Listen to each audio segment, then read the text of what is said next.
Hello, everyone. New video today.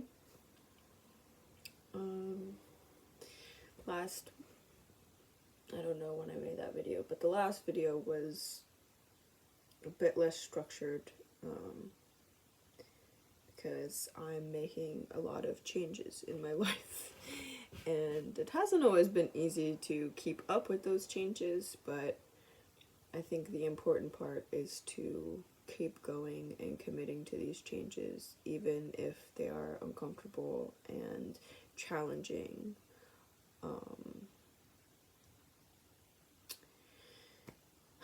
So, yeah, this is part of my continuing keeping up with my consistency and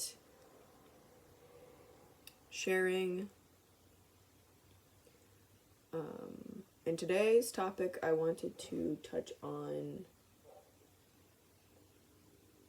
God.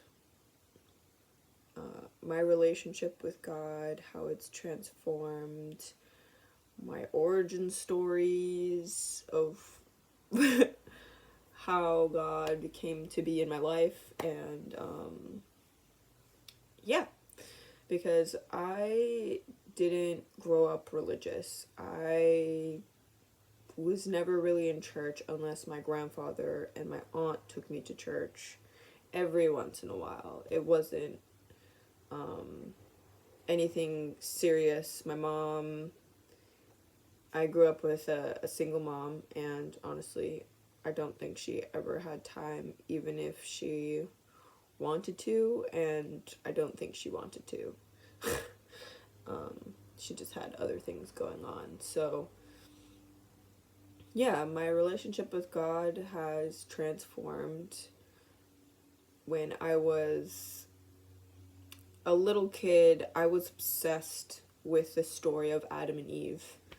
Obsessed. I would have my grandmother tell me that story every day before school, at least for like some period of my life. And I don't know why I was so fascinated with that story, but I think part of it stuck with me because when I was a teenager and really going through the height of my angst and resentment, I struggled with body dysphoria.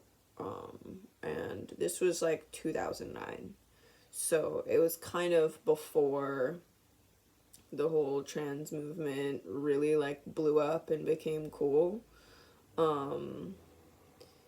And I remember just being in this really self-hating space. And I think all teenagers go through it, but I personally could not look in a mirror.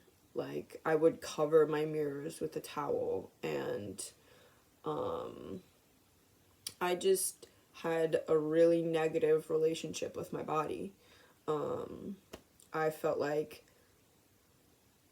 everything feminine was considered negative, and any insult for a man always had a feminine connotation. You're a bitch, you're pussy, whatever it was. Like, it always had a feminine connotation to it. And I remember going through like really, really, really deep self-rejection. And I don't know if it was because the story of Adam and Eve taught me that Eve was responsible for, the fall of the Garden of Eden, whatever.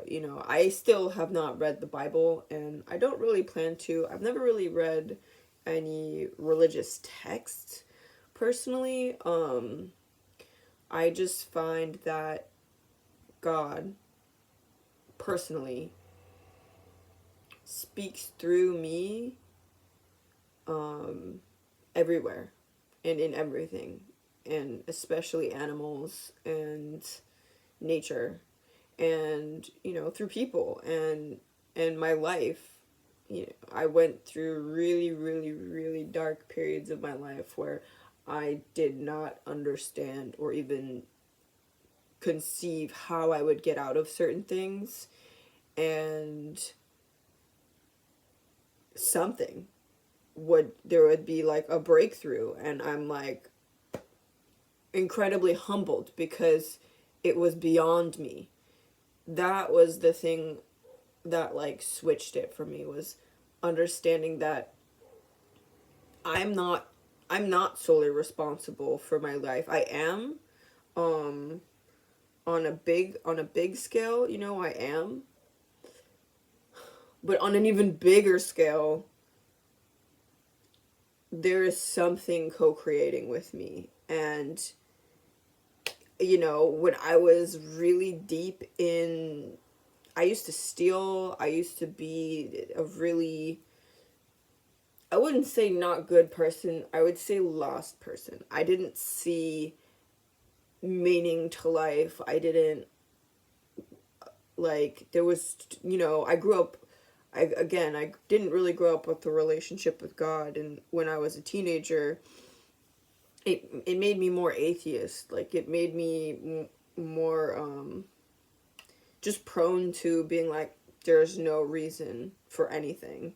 And I remember I was also taking philosophy classes in high school. So we learned about Nietzsche, we learned about these great philosophers and their views, nihilism and all of that. And I think that really deepened that state for me, in terms of like schools of thought and being ultra rational and, you know, having those explanations that, like, I was just like, it was really like a firm rock. And I genuinely don't know when it changed. Um,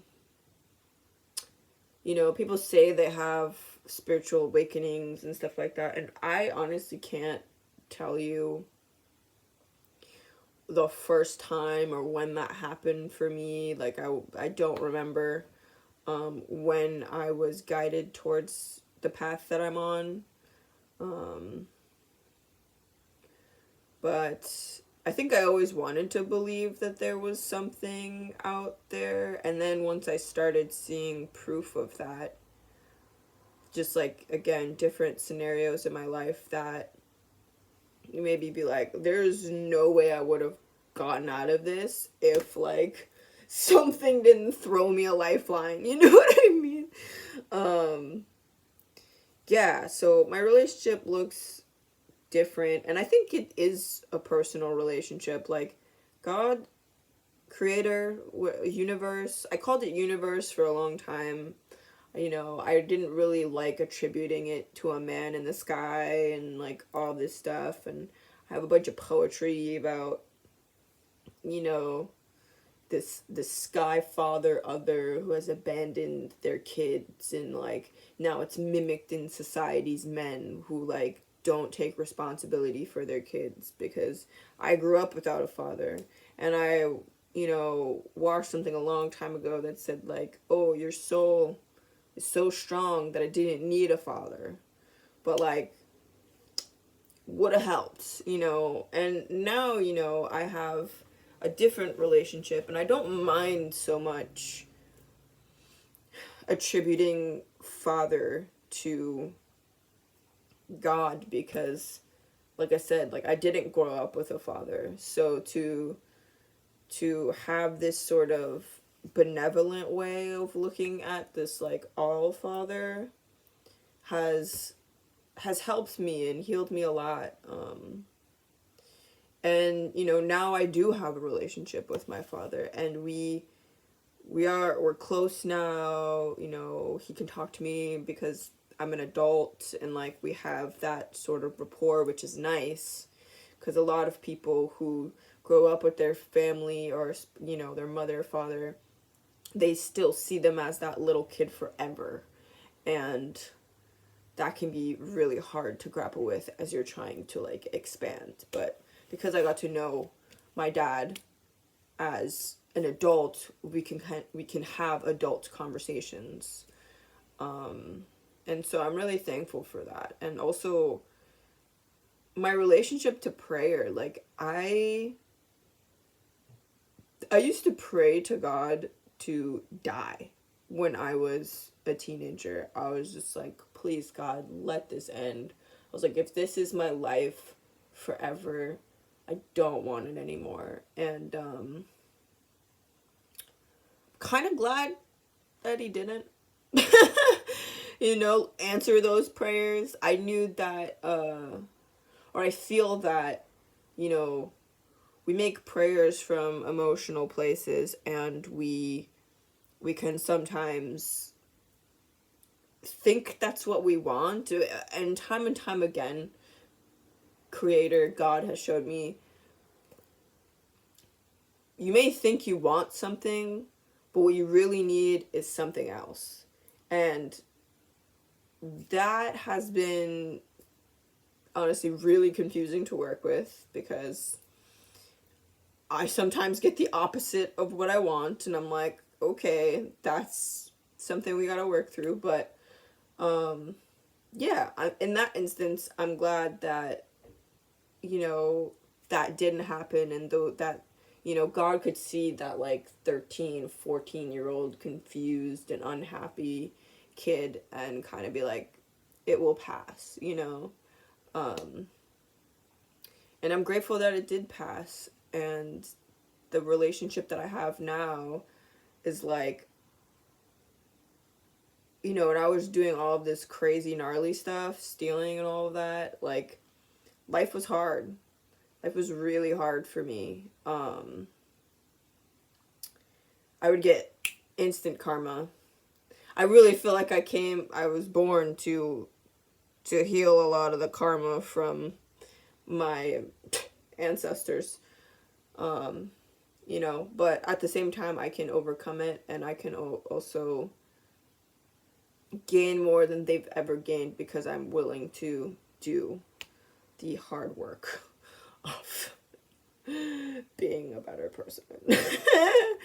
Not better in the sense of like, oh, I'm so much better, but just, living in accordance with how you're truly meant to live, not try to get one over on people, not try to, like, just bleed anger and I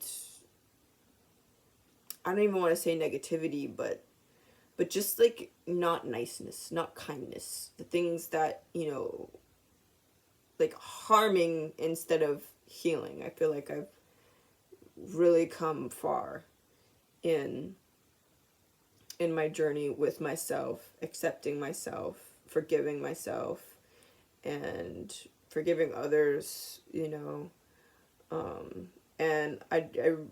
I was on a 15-minute jog today, and for the last 10 minutes, I just started praying. I don't know, I've just been praying and talking to God, like, just talk. It's like talking to yourself, but, like, the bigger, you know what I mean?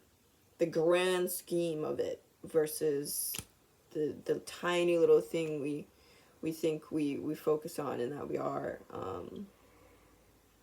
And yeah, it's been immensely healing for me on my journey. I even up until like this year and last year, I really started praying out loud. I started praying out loud, talking to, the sky, the sun, ocean, animals who make themselves appear, and I mean, I feel like I could talk about God all day. I know everyone has ideas of who God is, why God is, what God is, all these things, and I don't really have any concrete ideas or answers of like where we go or anything like that. I just know from my experience that when I ask sincerely, and because I'm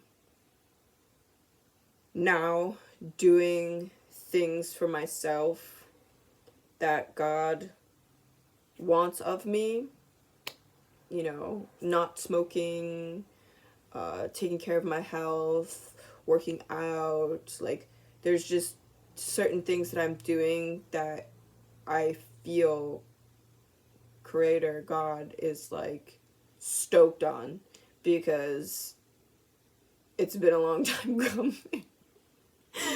And yeah, I feel like God rewards you when you're grateful.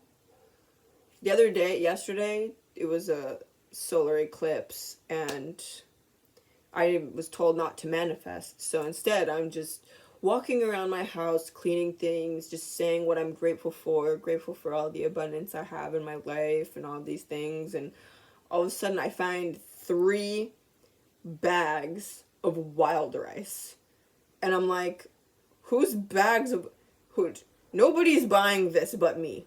You know what I mean? Like I'm definitely the black sheep of the family, so they're not eating wild rice. And I'm like, Mom, is this yours? Nana, did you bring this? Like, whose is this?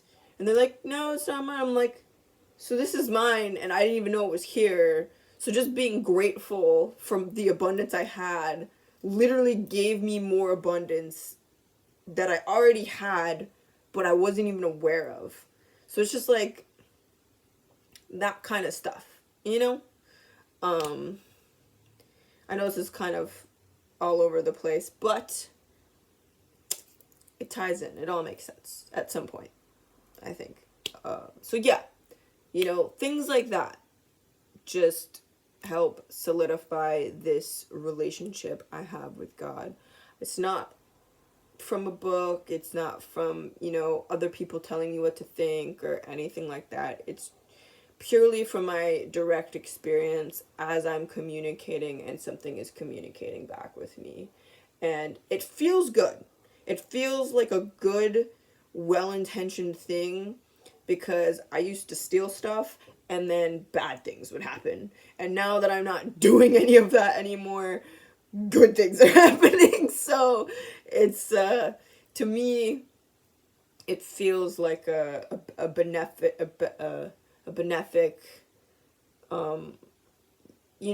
it's not like it feels like creator God. It doesn't feel like any sort of weird anything, and yeah, I will end this off with another prayer, because I'm just, I pray that everyone can remember their source connection to God and who God is and what God is here for. And I pray that humanity, as well as ourselves,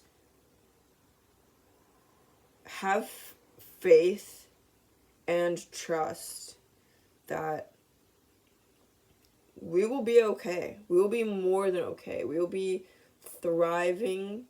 We are thriving.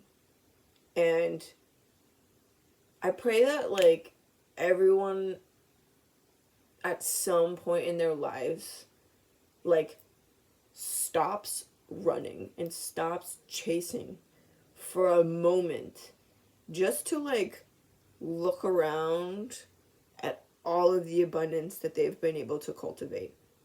And even if it's not, $1 million Bugatti, it's a house, or like a great bed, or some plants, or like everybody has something that they can look around and be like, holy moly, look at the abundance I have.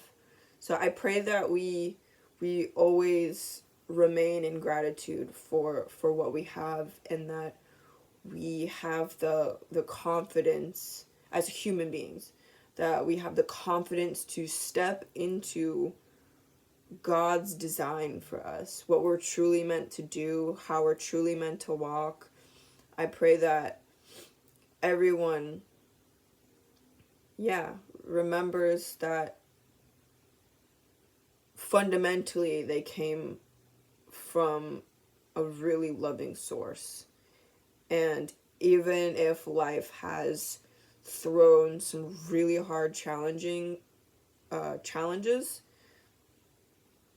they remember that it has all been for the contraction and thus expansion of growth, and to learn how to be in this world and how not to be in this world. And I pray that even the hard things in life can make people soft and more compassionate and more considerate. Yeah, that's my prayer today. If anybody's listening, thank you. Yeah, these will get more structured and more as I do this more. But right now, we're real, we're raw, you know. Anyway, thanks for tuning in.